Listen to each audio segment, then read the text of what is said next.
Эми жагымдуу бир кабарга токтололук. Шаардагы мечиттердин биринде жаңы үйлөнгөн жубайлар өзгөчө бир салтанат менен той өткөрүштү.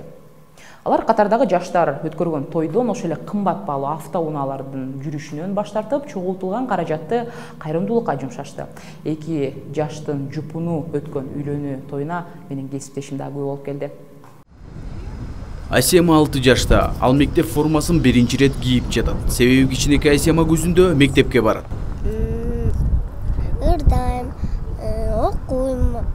Өзгөчөлөнгөн салтанатка Асема апасы жана байкеси менен келген. Ал эми аларга мектеп формасы жана мектеп куралдарын тапшыруу капысынан болгон эмес. Себеби кызын апасы Гүлшан жергиликтүү райондук башкармалыкта көп балалуу эне катары каттоодо турган. Ошондон улам социалдык кызматкерлердин аракети менен бүгүн мынтип биринчи класстын окуучусу белектерге ээ болду.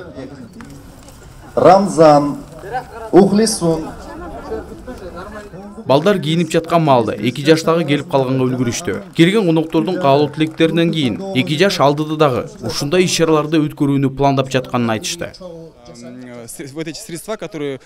Биз үйлөнүп жаткандардын үйлөнүү үлпөт тойлоруна канчалаган каражат кетип атканын баарыбыз жакшы билебиз. Андан көрө колунда жок, жардамга муктаж үй бүлөлөргө ошол каражатты жумшап жардам берсек жакшы болмок.